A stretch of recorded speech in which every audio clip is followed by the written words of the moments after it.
Hello students, मैं देवेश कुमार अपने YouTube channel बस गुरुकुल में आपका स्वागत करता हूं। आज मैं लेकर आया हूं रेलवे ब्रिज एंड टनल। एक इम्पॉर्टेंट सब्जेक्ट है जिसका एमसीक्यू सेट ये बहुत यूजफुल है डिप्लोमा वाले स्टूडेंट्स का। अभी रिसेंटली एचएसबीटी का स्पेशल एग्ज़ाम होने वाला है और ये जो आरबीटी का एमसीक्यू सेट है ये हर एक बोर्ड के लिए अप्लीकेबल है। हर बोर्ड का, जैसे एमएसबीटी हो गया, पंजाब टेक्निकल बोर्ड हो गया, यूपी टेक्निकल बोर्ड हो गया या एमपी का टेक्निकल बोर्ड हो गया, सभी के लिए यूजफुल है क्योंकि आरबीटी हर बोर्ड में के सिलेबस में है। तो फिलहाल ये एचएसबीटी के लिए बहुत इंपॉर्टेंट है क्योंकि कल ही एग्ज़ाम होने वाला है। तो मैं ज़्यादा लेट ना करते हुए शुरू करता हूँ अपना एमसीक्यू सेट। मैंने स्क्रीन शेयर करके ये वीडियो बनाया है, स्क्रीन शेयर कर रखा है। तो स्टार्ट करते हैं। क्वेश्चन नंबर 1 है, the branch of civil engineering which deals with the design, construction and maintenance of the railway track for safe and efficient movement of trains is called as dash. तो ये सबसे simple question है, सबसे basic question है। इसका answer होगा railway engineering. Railway engineering का ये डेफिनेशन है। IR in railway engineering stands for, कई बार क्वेश्चन फुल फॉर्म के आते हैं और आए ही हैं हर एग्जाम में।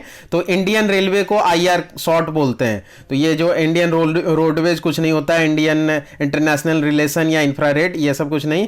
इंडियन रेलवे में IR इसको शॉर्ट में बोलते हैं और इसके कई सारे जोन हैं। तो उसके ऊपर अगला क्वेश्चन है, NR in Indian railway stand for. अगर NR वर्ड है तो ये नॉर्दर्न रेलवे को रिप्रेजेंट करता है। जो नॉर्थ सेंट्रल रेलवे या नॉर्थ ईस्ट रेलवे या नॉर्थ वेस्ट रेलवे, ये सब भी कई तरह के होते हैं। तो NW रेलवे, तो आपको एक बार सारे देख लेने होंगे टर्म्स। मैंने NR पूछा है, ER आ जाएगा ईस्टर्न रेलवे का, SER आ जाएगा साउथ ईस्टर्न रेलवे का, या SR आ जाएगा साउथ रेलवे, साउदर्न रेलवे का, वेस्टर्न रेलवे का। तो ये आप फिक्स नहीं है कि कौन सा आएगा, आपको हर रेलवे का एक बार देख लेना है कि फुल फॉर्म क्या होगा। Question number 4, which among the following is a kind of survey which are carried out as a part of investigation of railway project। तो इनमें से कौन सा प्रोजेक्ट सर्वे रेलवे प्रोजेक्ट के दौरान किया जाता है? तो ऑप्शंस में है compass survey, plane table survey, highway survey या ट्रैफिक सर्वे। तो ट्रैफिक सर्वे किया जाता है। Question number 5, in which year the first train service was started from Bombay to Thane. तो बॉम्बे टू थाने पहली बार ट्रेन का सर्विस शुरू किया था 1853 में। आंसर हो जाएगा C 1853। Question number 6, permanent way in railway engineering is also known as. Permanent road, permanent path, railway track, railway platform. Permanent जो वे है उसको, रेलवे ट्रैक को भी कई बार परमानेंट वे या रेलवे ट्रैक दोनों कह सकते हैं। Question number 7, which among the following is not a main component of permanent way. तो ये निगेटिव क्वेश्चन मैंने पूछा है कि परमानेंट वे का इनमें से कौन सा कंपोनेंट नहीं है। ऑप्शंस है रेल, स्लीपर, फास्टनर्स, बैलास्ट और नन ऑफ दीज। तो यहाँ पे ये सारे ऑप्शंस, मतलब ये सारे कंपोनेंट हैं परमानेंट वे के, और तो ऑप्शन हो जाएगा none of these. Question number 8, dash are the members of the track laid in 2 parallel lines to provide an unchanging, continuous and level surface for the movement of trains. Options है rails, sleepers, ballast और rail gauge. तो यहाँ पे option हो जाएगा rails. Rails का ये definition है। Question number 9, which is the type of rail. इनमें से कौन सा रेल का टाइप है? Double headed rails, bull headed rails, flat footed rails और all the above. All the above सारे के सारे टाइप्स रेल के हैं। कोई भी एक ऑप्शन में आ सकता है। मैंने यहाँ पे सब बता दिया, आपका वहां पे जब आएगा तो हो सकता है कोई एक पूछ दे, बाकी के फर्जी ऑप्शन होंगे। Question number 10, the rail is designated by its length, weight, cross section और वेट पर यूनिट लेंथ। जो वेट रेल को ये करते हैं उसको करते हैं वेट पर यूनिट लेंथ से। Question number 11, 2 important constitutes in the composition of steel used for rail are. Steel में कौन सा 2 इंपॉर्टेंट पार्ट्स होता है? तो कार्बन और सिलिकॉन होता है, मैंगनीज और फॉस्फोरस होता है, या फिर कार्बन या मैंगनीज होता है, या फिर कार्बन या सल्फर होता है। तो जो ऑप्शन C है, कार्बन एंड मैंगनीज होता है। 2 इंपॉर्टेंट पार्ट वो स्टील के ये हैं, और भी कई होते हैं छोटे छोटे, कम कम मात्रा में होते हैं। Question number 12, the following test are conducted for the rails. Rails के लिए कौन कौन सा टेस्ट किया जाता है? तो ऑप्शन है falling weight test, tensile test, both और नन। तो यहाँ पे दोनों टेस्ट रेल्स के लिए किया जाता है, फॉलिंग वेट टेस्ट और टेंसाइल टेस्ट, तो बोथ आंसर हो जाएगा। Question number 13, largest diameter of a rail is it's. Height होगा, फुट विथ होगा या हेड विथ होगा या एनी ऑफ द एबव होगा। तो हाइट जो होता है वो लार्जेस्ट डायमीटर होता है, डायमेंशन होता है, sorry. Question number 14, largest percentage of material in the rail is it's.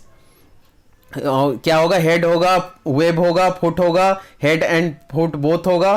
तो रेल का जो लार्जेस्ट परसेंटेज होता है वो हेड होता है। आपको ये ध्यान रखना है कि हेड होता है, कौन कौन से पार्ट होते हैं, तो हेड, वेब और फुट होते हैं।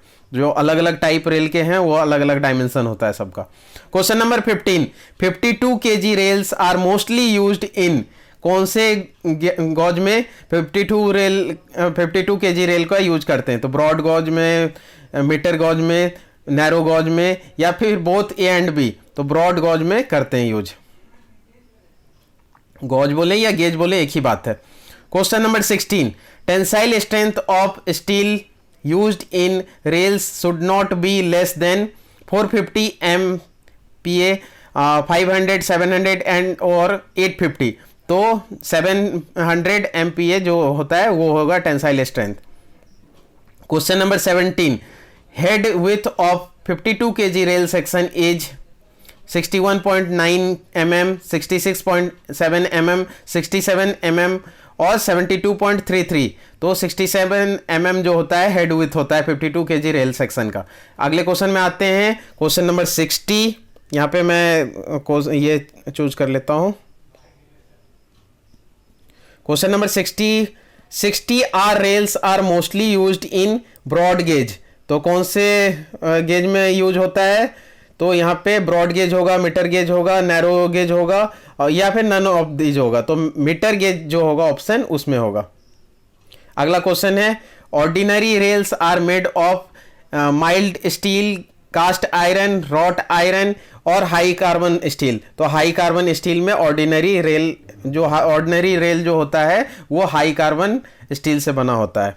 क्वेश्चन नंबर 20 आते हैं, the purpose of providing fillet in a rail section is to increase the lateral strength, increase the vertical stiffness, avoid the stress concentration, reduce the wear.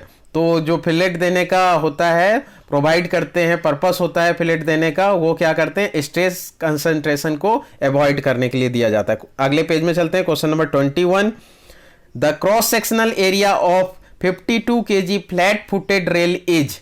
इसके कई सारे option हैं, इसका आंसर हो जाएगा 6615 मिलीमीटर स्क्वायर। जो फ्लैट फुटेड रेल होता है 52 kg का, उसका क्रॉस सेक्शनल एरिया कई बार पूछ देते हैं 6615 मिलीमीटर स्क्वायर होता है। Question number 22, the clear minimum horizontal distance between the inner running faces of two rails forming a track is known as a gauge. Gauge बोले या गेज बोले, इसका ऑप्शन हो जाएगा gauge is the distance between. कई बार इस तरह से भी क्वेश्चन पूछ देते हैं, मतलब दोनों एक ही क्वेश्चन है, आपको घुमा के पूछा गया है। Gauge is the distance between the centre of rails, running of faces of rails, outer faces of rails, none of the above. तो ये क्या होता है? Running faces of the rail. इसके लास्ट ऑप्शन में ही हमने देखा था। अगले पेज में चलते हैं,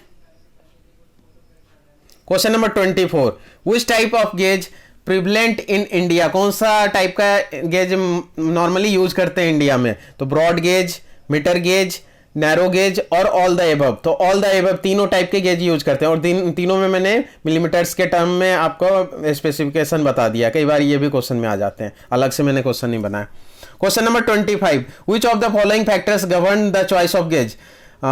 volume and nature of traffic, speed of train, physical features of the country. तो ये सारे के सारे फैक्टर्स चॉइस करने में हेल्प करते हैं, फैक्टर्स होते हैं। ऑल द एबव हो जाएगा answer. Question number 26, the formation width for a railway track depends on the type of gauge, number of tracks to be laid side by side, both और none. तो इसका option ये दोनों होगा, type of gauge पे भी होता है और नंबर ऑफ ट्रैक्स पे भी होता है। The maximum degree of curvature for metre gauge is limited to 10 degree, 16 degree, 30 degree और 40 डिग्री। तो 16 डिग्री इसका आंसर होता है मीटर गेज के लिए। मैक्सिमम डिग्री ऑफ कर्वेचर कितना है? 16 डिग्री होता है। The standard length of rail for broad gauge and metre gauge are respectively, कौन कौन सा होता है स्टैंडर्ड लेंथ? तो ब्रॉड गेज और मीटर गेज के लिए 13 मीटर एंड 12 मीटर का होता है। The broad gauge route with M+7 sleeper density, number of sleepers per length rail length is 20, इसका ऑप्शन हो जाएगा 20। इसी टाइप्स के 2-3 और क्वेश्चन हैं, आगे देखेंगे। Dash is keeps rails fastened to sleepers, transfer of forces provides a proper slope of rail foot 1:20, 1:40 in the traverse plane, prevents the rail from longitudinal movement, dams noise and vibration coming from rails। तो इसका option है ballast, fish plates, sleepers, rail fastening. तो rail fastening का ये definition है, तो इसका option D हो जाएगा, रेल फास्टनिंग।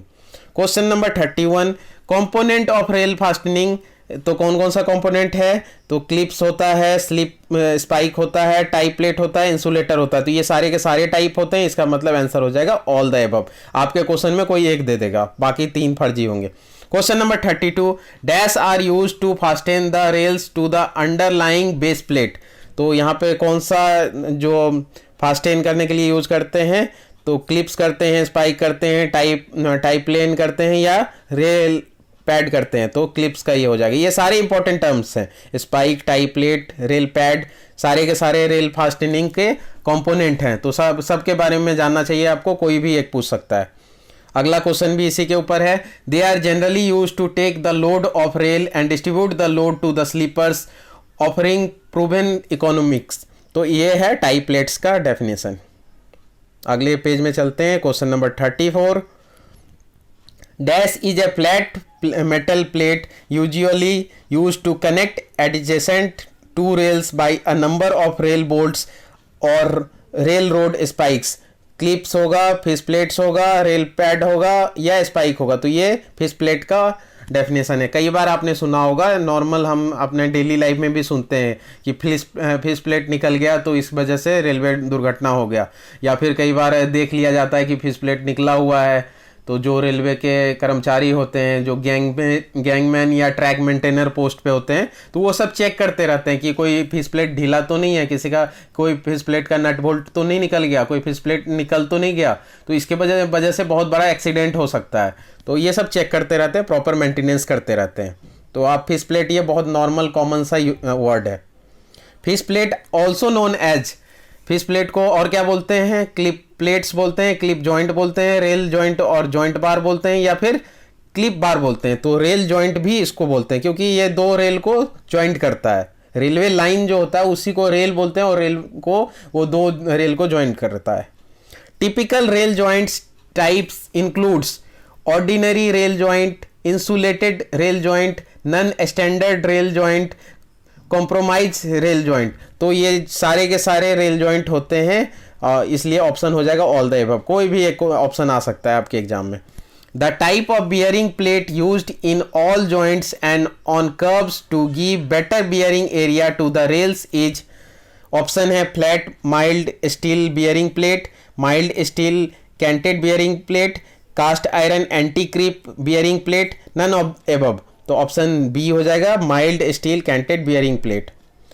क्वेश्चन नंबर 38 पे चलते हैं। Flat mild steel bearing plates are used for, तो मैं सारे ऑप्शन ना पढ़ते हुए डायरेक्ट इसका यूज बता देता हूँ कि flat mild steel bearing plate कहाँ पे यूज करते हैं? For points and crossing in the laid portion, जहाँ पे पॉइंट्स या क्रॉसिंग है वहाँ पे कौन सा बियरिंग प्लेट यूज करेंगे? तो flat mild steel bearing plate use करेंगे। Question number 39, staggered rail joint are generally provided on curves, tangents, bridges और टनल्स। तो कर्व्स पे क्या करेंगे? स्टैगर्ड रेल जॉइंट्स प्रोवाइड करेंगे। तो इससे और भी कई सारे क्वेश्चन बनते हैं कि टेंजेंट पे हम कौन सा रेल ज्वाइंट करेंगे, ब्रिजेस पे कौन सा रेल ज्वाइंट करेंगे, टनल्स पे कौन सा रेल ज्वाइंट करेंगे। तो कई सारे क्वेश्चन बनते हैं, तो फिर मैंने सारे यहाँ पे नहीं बताया, एक पार्ट बता दिया, एक तरह का क्वेश्चन बता दिया। नंबर ऑफ फिश प्लेट्स पर फिश प्लेट इज, जो ऑफिस बोल्ट्स होता है उसको वो कितने होते हैं, एक फिश प्लेट में कितने ऑफिस बोल्ट्स होते हैं, तो इसका ऑप्शन होता है 4। Question number 41, which one of the following rail failures is caused by loose fish plate fish bolts at expansion joints. तो इसका ऑप्शन ए हो जाएगा क्रस्ट हेड हो जाता है। Question number 42, the main function of sleeper are as follows. जो sleeper है उसका मेन फंक्शन क्या है, तो ये वाला जो मैंने ऑप्शंस दिया है इसमें चारों के चारों ऑप्शंस दे दिए हैं मेन फंक्शन के, और ऑल द एबव कर दिया है। इसका देने का मकसद है क्या कि चारों फंक्शन आप जान के रखो, कोई एग्जाम में पता चला मैंने जो एक दिया वो नहीं आया, बाकी 3 में से कोई आ गया, तो इसलिए आप चारों जान के रखोगे तो बेटर होगा। कोई भी एक आए तो आप बता सकते हो। मैं एक बार रीड कर देता हूं। पहला फंक्शन होता है holding the rails in their correct gauge and alignment. दूसरा फंक्शन होता है giving a firm and even support to the rails. तीसरा फंक्शन होता है the transferring the load evenly from the rails to a wider area of ballast. और चौथा function होता है providing longitudinal and lateral stability to the permanent way. अगले question पे आते हैं, अगले पेज पे क्वेश्चन नंबर 43 है, depending upon the position in a railway track railway sleepers may be classified as longitudinal sleeper, transverse sleeper और both. तो यहाँ पे ये दोनों स्लीपर के टाइप होते हैं, लॉन्गिट्यूडनल और ट्रांसवर्स। तो यहाँ पे ऑप्शन सी हो जाएगा बोथ, कोई भी एक आ सकता है आपके क्वेश्चन में। अब अगले सारे के सारे स्लीपर के क्लासिफिकेशन पे ही 1-2 क्वेश्चन है। Depending upon the material the transverse sleeper may be classified as timber wooden sleeper, steel sleeper, cast iron sleeper, concrete sleeper और ऑल द एबव। तो यहाँ पे ऑप्शन मैंने लगाया नहीं है, ऑप्शन ई होगा ऑल द एबव। ये सारे टाइप्स के होते हैं स्लीपर। अब ये सारे टाइप्स के बारे में आपको जानना चाहिए। अगला क्वेश्चन है, it is the number of sleeper per rail length, it is specified as m plus x or n plus x where m or n is the length of the rail in meters and x is the number। तो यहाँ पे 2 question आपके बन जाते हैं। Question एक की number of sleeper पर रेल लेंथ क्या होता है, और दूसरा स्पेसिफिकेशन भी m प्लस एक्स या n प्लस एक्स के टर्म में क्या होता है। तो यहाँ पे स्लीपर डेंसिटी होता है। अब अगले क्वेश्चन फिर से स्लीपर डेंसिटी के ऊपर पूछते हैं। ये जो फॉर्मूला मैंने बताया था m प्लस एक्स, इसके ऊपर एक क्वेश्चन बनाते हैं। If a sleeper density is m plus 7, ठीक है, m प्लस 7 हमने ले लिया, on a broad gauge route and the length of rail is 13 metre, it implies that dash sleepers will used per rail length of the track on that root.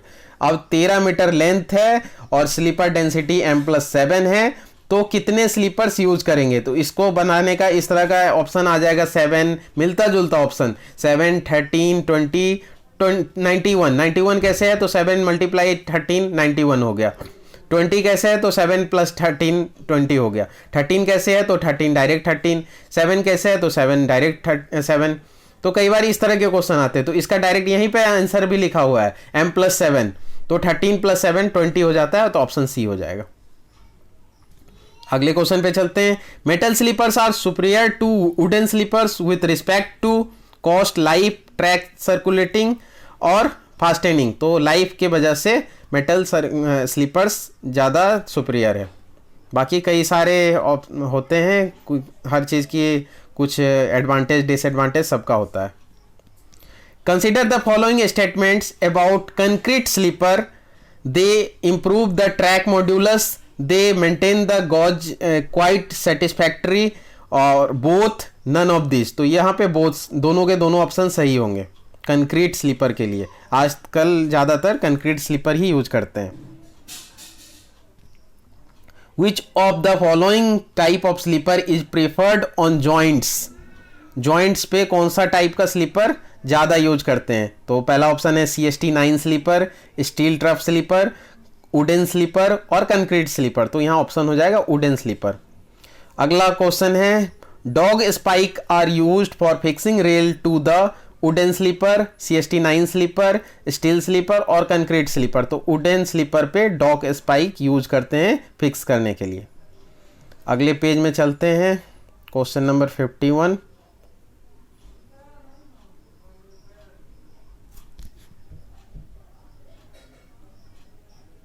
Question number 51 है at points and crossing the number of sleepers for 1 in 12 turn out in broad gauge is 51, 62, 70 और 78। तो 70 करते हैं। Total number of sleeper कितने होंगे? 70। Width of ballast section for broad gauge is 3.35 metre होता है। The type of spike used for fixing chairs of bull headed rails to wooden sleeper is. तो ये कई तरह के स्पाइक होते हैं, जैसे डॉग स्पाइक मैंने बताया हुआ था, round spike, elastic spike, rail screw. तो यहां राउंड स्पाइक इसका आंसर हो जाएगा। क्वेश्चन नंबर 54 पे चलते हैं। The sleeper resting directly on the girders are fastened to top flange of girder by. तो इसका ऑप्शन हो जाएगा hook bolts. Question number 55 number of keys used in CST9 sleeper is 2, 2, 3, 4, 5 इस तरह से ऑप्शन आ जाएगा। तो जो भी स्लीपर आपके सारे स्लीपर के कीज के भी बारे में आपको पता होना चाहिए।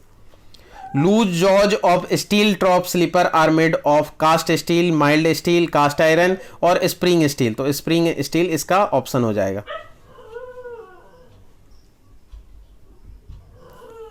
अगला ऑप्शन है number of quarters used in CST9 sleeper is. तो इसके 4 ऑप्शन, इसके 4 होंगे, सी ऑप्शन सही हो जाएगा। क्वेश्चन नंबर 58 होगा Pandrol clips can not be used with. तो ये पेंड्रोल क्लिप्स कौन से स्लीपर के साथ नहीं यूज करते हैं? तो डायरेक्ट मैं आंसर बोलता हूं CST9 स्लीपर्स। क्वेश्चन नंबर 59 है bearing plates are use to fix. तो बियरिंग प्लेट्स किस में फिक्स करते हैं? तो flat footed rails to the wooden sleeper करते हैं। अगला एक डेफिनेशन है डैश इज अ, यहाँ पे लिखा गया है बैलेस्ट पहले ही से। Ballast is a layer of broken stones, gravel और any other granular materials placed and packed below and around sleepers for distributing loads from sleepers to formation. तो यहाँ पे बैलेस्ट का ये डेफिनेशन है। The ideal material for ballast should fulfil the which of the requirement. तो मैं सारे requirement नहीं पढ़ता हूं, यहां पे मैंने सारे रिक्वायरमेंट लिख दिए हैं। ऑल द एबव हो जाएगा, क्योंकि आपको बताना सब सही था कि कोई भी एक आ सकता है। Question number 62 the nominal size of ballast used for points and crossing is. Nominal size कौन सा यूज करेंगे जब पॉइंट टू क्रॉसिंग होगा? तो 25 मिलीमीटर, ऑप्शन ए सही हो जाएगा। अगले पेज में चलते हैं। आप इन सब का स्क्रीनशॉट लेते चलिएगा, क्वेश्चंस बहुत ज़्यादा हैं, टाइम कम है। Which of the ballast section for broad gauge is 3.35 metre हो जाएगा इसका answer. Which of the following statement regarding ballast material are correct? Brick ballast has poor drainage characteristics, coal ash is not used as ballast with steel or cast iron sleepers, C है gravel ballast gives better performance on soft formation, और D है sand ballast causes excessive wear on top of rail। तो option D सही है।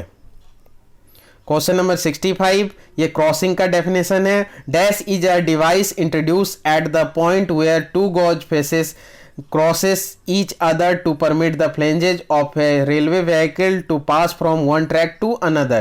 तो यहाँ crossing इसका answer हो जाएगा। Which is a type of crossing? तो क्रॉसिंग के सारे टाइप हैं, acute crossing, obtuse crossing, square crossing, all the above. तो ऑल द एबव इसका सही जवाब हो जाएगा। अगले पेज में चलते हैं। क्वेश्चन नंबर 67 आरबीटी का सिलेबस बहुत ज़्यादा है तो मुझे नंबर ऑफ क्वेश्चंस भी बहुत ज़्यादा देने पड़े।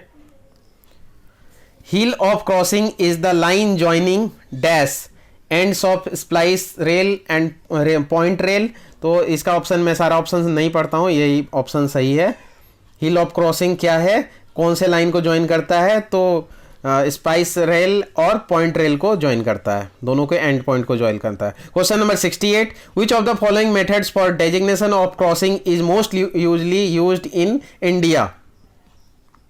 तो कौन से क्रॉसिंग सबसे ज़्यादा, कौन सा क्रॉसिंग मेथड यूज करते हैं इंडिया में? Centre line method, right angle method, isosceles angle method और नन ऑफ दीज। तो राइट एंगल मेथड होगा इसका आंसर। 69, ये एक फॉर्मूला वाला क्वेश्चन है, चांसेस कम है आने के बट फिर भी आ सकता है। If a is the angle of crossing then the number of crossings n according to the right angle method is given by. तो right angle method last question मैंने पूछा था, तो राइट एंगल मेथड के हिसाब से क्या होगा इनमें से सही? अगर a जो है एंगल ऑफ क्रॉसिंग है और n जो है वो नंबर ऑफ क्रॉसिंग है, तो ऑप्शंस यहाँ पे VI cot CC by 2, cot OC by 2 और cot A VI cosec A by 2। तो यहाँ ऑप्शन हो जाएगा, आंसर हो जाएगा cot A। A जो है यहाँ पे क्या है, एंगल ऑफ क्रॉसिंग है। Question number 70, laid off crossing is the distance from the. तो यहाँ सारे ऑप्शंस ना पढ़ते हुए मैं डायरेक्ट पढ़ देता हूँ। लेड ऑफ क्रॉसिंग का ये डेफिनेशन हो जाएगा, heel of switch to the theoretical nose of the crossing. Question number 71, objective of signalling. तो सिग्नल के ये ऊपर क्वेश्चन है कि सिग्नल का ऑब्जेक्टिव क्या है। तो सारे के सारे ऑब्जेक्टिव, मैंने 3 ऑब्जेक्टिव, और भी ऑब्जेक्टिव है तो मैंने 3 यहाँ लिख दिए हैं, ऑल द एबव कर दिया है। To regulate the movement of train so that they run safely at maximum permissible speed. Signal से क्या होगा कि मूवमेंट ऑफ ट्रेन को रेगुलेट कर सकते हैं और मैक्सिमम स्पीड में ट्रेवल कर सकता है। सेकेंड है to maintain a safe distance between trains those are running on the same line in the same direction. एक ही डायरेक्शन में ट्रेन चल रहा है, एक ही लाइन पे चल रहा है, तो उसको मेंटेन कर सकते हैं, सेफ डिस्टेंस मेंटेन कर सकते हैं सिग्नल के द्वारा। अगर ज़्यादा नज़दीक आता है तो रेड सिग्नल आप सबको पता है कर दिया जाता है। To ensure the safety of 2 और more trains that has to cross और अप्रोच ईच अदर। अब एक ही लाइन पे आ रहे हैं, अगर दोनों ट्रेन एक ही लाइन पे हैं या 2 से ज़्यादा भी ट्रेन है तो उसको भी, या क्रॉस करने वाले हैं ट्रेन, मान लो कई बार क्रॉसिंग होता है तो उसको भी सेफ्टी के लिए सिग्नल का यूज़ करते हैं। सिग्नल नहीं रहेगा तो पता नहीं, एक ही बार में पता चला दोनों ही ट्रेन क्रॉस करना शुरू कर दिया तो आपको पता है क्या होगा, एक्सीडेंट हो जाएगा। Question number 72, the height of the centre of arm of A semaphore signal above the ground is. तो ये इसका हाइट कितना होता है, तो 7.5 मीटर होता है। तो सिग्नल के ऊपर मैंने बहुत ज़्यादा क्वेश्चन नहीं बनाए हैं, मतलब इसके टाइप्स के ऊपर बहुत ज़्यादा नहीं बनाए हैं, तो आपको एक बार टाइप्स भी देख लेने होंगे कि सिग्नल के कौन कौन से टाइप हैं। Question number 73, the reception signal is. क्या होता है रिसेप्शन सिग्नल? आउटर सिग्नल होता है या होम सिग्नल होता है या दोनों होता है? तो दोनों होता है ये। उसके बाद कुछ सिग्नल के लाइट के ऊपर है, yellow light hand signal indicates stop, proceed, proceed carefully, none of above. तो आपको पता है कि ग्रीन, रेड और येलो लाइट होता है। ग्रीन मतलब प्रोसीड करना है, फुल स्पीड में ट्रेन को चलाना है, रेड मतलब रुक जाना है। अब येलो लाइट है तब क्या करेंगे, तो उसमें प्रोसीड तो करना है बट धीमे धीमे करना है, केयरफुली करना है। तो ऑप्शन सी इसका सही हो जाएगा, proceed carefully. Question number 75, when semaphore and warner are installed in the same post then the stop indication is given when।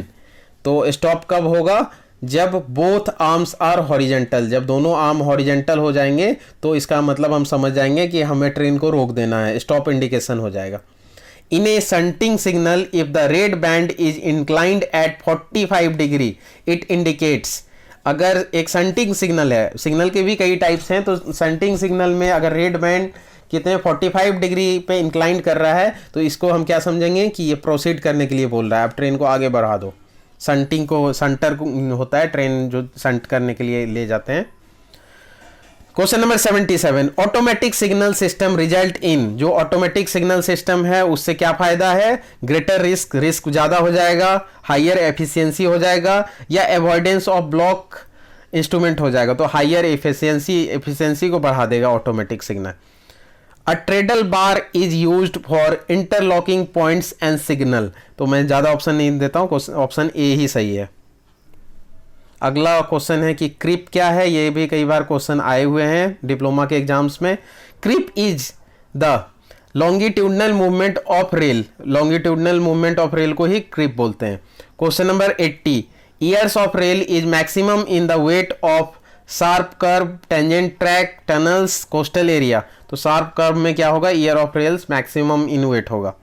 Question number 81, for the purpose of track maintenance the number of turns out equivalent to 1 track kilometre are.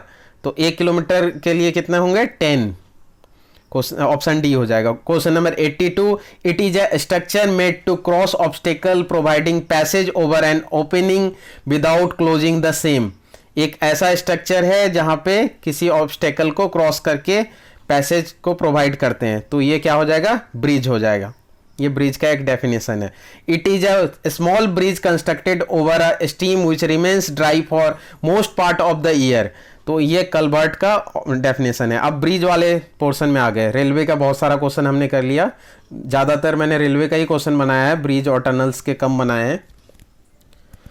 Question number 84, major component parts of a bridge is super structure, sub structure. तो दोनों ही major component हैं, तो option C हो जाएगा, both. Application of bridge according to, application नहीं है यहाँ, classification है। Classification of bridge according to material, कौन से मटेरियल के हिसाब से ब्रिज का क्लासिफिकेशन करते हैं। तो स्टील ब्रिज होता है, आरसीसी ब्रिज भी होता है, टिम्बर ब्रिज भी होता है, तो ऑल द एबव हो जाएगा। Classification of bridge according to life, life के हिसाब से कितने दिनों के लिए परमानेंटली बनाया है या टेम्प्रोरी बनाया है। कई बार मान लो टेम्प्रोरी एक मेन ब्रिज अचानक से एक्सीडेंट की वजह से कुछ ध्वस्त हो गया, या फिर उसका टाइम पीरियड ख़त्म हो गया, या फिर उसमें फिर से एक न्यू वर्क चल रहा है, कंस्ट्रक्शन वर्क चल रहा है मेंटेनेंस का, या फिर न्यू से बन रहा है, तो एक टेम्प्रोरी ब्रिज बना दिया जाता है। तो दोनों ही सही होते हैं, परमानेंट और टेम्प्रोरी। तो आंसर हो जाएगा C, both. Question number 87, classification of bridge according to structural form. कई तरह से क्लासिफिकेशन कर रहे हैं, तो मैंने सारे लगभग कोशिश किया कि आपको बता दूं। तो यहाँ पे बीम टाइप ब्रिज भी होता है, आर्च टाइप ब्रिज भी होता है, सस्पेंशन टाइप ब्रिज भी होता है, तो ऑल द अबव हो जाएगा। फिर ब्रिज का क्लासिफिकेशन है स्पैन के हिसाब से, तो ऑप्शन है कल्वर्ट, कल्वर्ट का स्पेलिंग गलत है यहाँ पे। माइनर ब्रिज, मेजर ब्रिज और लॉन्ग स्पैन ब्रिज, तो ऑल द अबव हो जाएगा।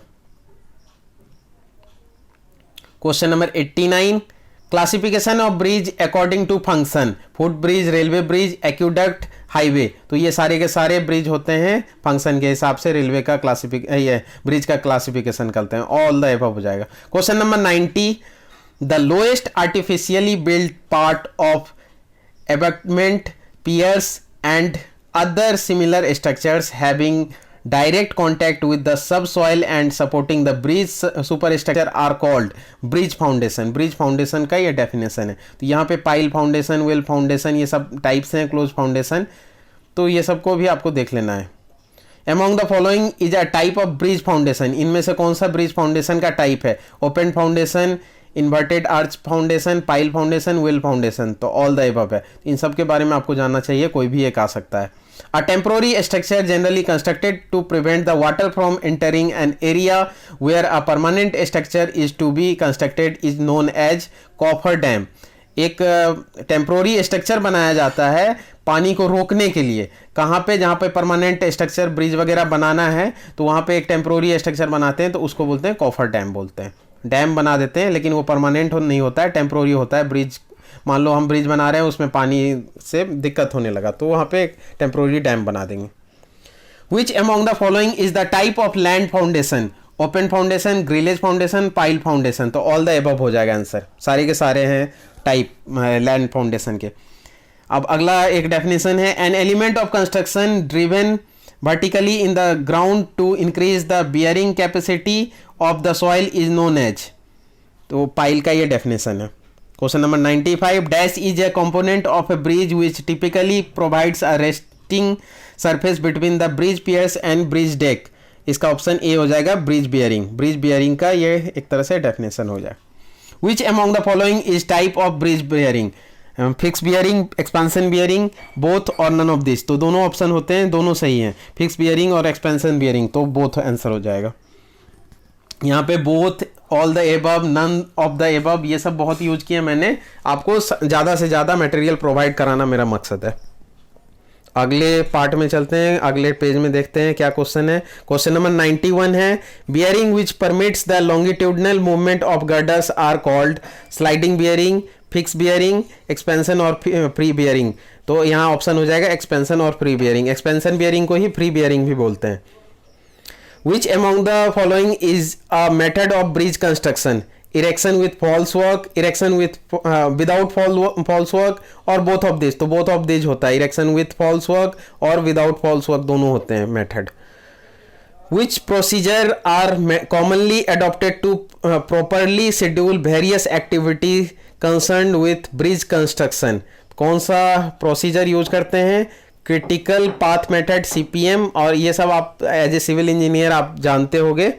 Project evolution and review techniques, PERT या CPM ये भी बोलते हैं इसको, तो कई बार इसके फुल फॉर्म भी आ जाते हैं, और दोनों के दोनों सही जवाब हैं। क्वेश्चन नंबर, तो यहाँ पे ऑप्शन बोथ हो जाएगा, C।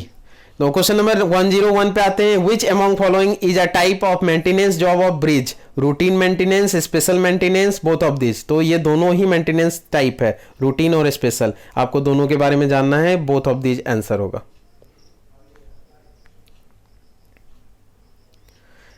Question number 102, repair to cracks in piers fall under dash maintenance? कौन से मेंटेनेंस के अंदर में रिपेयर ऑफ क्रैक होता है? तो यहाँ स्पेशल मेंटेनेंस के अंदर में आता है। क्वेश्चन नंबर 103, डैश में be defined as underground routes और passage driven through the ground without disturbing the overlying soil और रॉक कवर। तो ये टनल्स का डेफिनेशन है। अब टनल्स वाले पार्ट में चलते हैं, टनल्स का कुछ क्वेश्चन ले लेते हैं। रेलवे, ब्रिज एंड टनल्स तीनों को कवर किया है इसी वीडियो में, और दूसरा कोई पार्ट नहीं है, एक ही वीडियो में सारा कवर है। Question number 104, the tunnels the artificial underground passage are constructed for highway, railway, sewerage, all the above. तो और भी कई कारण से बनाते हैं, तो ये तीन ऑप्शन दे रखे हैं, तीनों सही हैं, all the above. Railway tunnels are generally rectangular, parabolic, circular, polycentric. तो पॉलीसेंट्रिक होता है। तो कई तरह के जो टनल्स के लिए यूज करते हैं, तो कौन कौन से शेप प्रिफर्ड होते हैं, बट यहाँ रेलवे इंजीनियरिंग के बारे में हम पढ़ रहे हैं, तो पॉलीसेंट्रिक जो रेलवे टनल्स के बारे में ज़्यादा चांसेस है, बाकी आपको बाकी के भी शेप जानने चाहिए। अगले क्वेश्चन में चलते हैं, the main entrance and exit structure of tunnels is known as, portal बोलते हैं इसको, ज़्यादा मैं अब ऑप्शंस नहीं बताता हूँ, पोर्टल्स बोलते हैं। Classification of tunnels according to purpose, तो यहाँ पे सारे 3-4 क्वेश्चन मैंने क्लासिफिकेशन ऑफ टनल्स के ऊपर बना दिए हैं। तो पर्पस के हिसाब से क्लासिफिकेशन क्या होता है, ट्रैफिक और कन्वेंस टनल। अब पोजीशन के हिसाब से या अलाइनमेंट के हिसाब से क्या टनल्स का होता है, सैडल और base tunnel, spiral tunnel, off spur tunnel और स्लोप टनल, सारे के सारे सही है। और अगला क्वेश्चन है शेप के हिसाब से, तो rectangular tunnel, circular tunnel, egg shape tunnel और पॉलीसेंट्रिक टनल। और उसके बाद है टाइप ऑफ मटेरियल के हिसाब से, तो tunnel in hard rock, tunnel in quick sand, tunnel in soft rock और ओपन इन कट टनल। तो ये सारे क्लासिफिकेशन के हैं। अगला क्वेश्चन देखते हैं, क्वेश्चन नंबर 111। ज़्यादा अब क्वेश्चन बचा नहीं है, एक ही पेज है और वीडियो लंबा जा रहा है इसलिए मैं बोल रहा हूँ। The line at which tunnel wall breaks from sloping outward can given as, तो स्प्रिंग लाइन इसका सही जवाब हो जाएगा। Which of the following should be considered while aligning a tunnel, hydrological condition, atmospheric condition, climate condition और surface limit. तो hydrological condition जो होगा इसका सही जवाब हो जाएगा। Question number 113, among the following which does not belong to tunnel classification, इनमें से कौन सा टनल क्लासिफिकेशन नहीं होता है, तो रॉकी ग्राउंड नहीं होता है। Which method can be adopted in case of rock tunneling, तो फुल फेस मेथड जो होता है वो मेथड यूज करते हैं रॉक टनलिंग में। For full face method, the evacuation to be done is generally divided into 2 section, 3 section, 4, 5। तो 3 section में डिवाइड करते हैं। अगले पेज पे चलते हैं, लास्ट पेज है question number 116। 4 polling method is generally adopted for tunneling four polling method किसके लिए यूज करते हैं? तो सॉफ्ट ग्राउंड के लिए यूज करते हैं। आपको टनल्स के जितने मेथड हैं उसके बारे में भी जानना चाहिए। Question number 117, which one of the following method of tunnel does not require the use of timbering? तो linear plate method, shield method, compressed air method, all of this. तो ऑल ऑफ दिस में किसी में require नहीं होता है। अगला last question है मेरे इस क्वेश्चन सेट का, which one of the following method is generally adopted for tunnelling in firm ground? तो ऑप्शन है full face method, top heading और drift method, all the above. तो ऑल द एबव होता है, सारे के सारे मैंने बता दिए हैं। तो इतना ही था इस सेट में।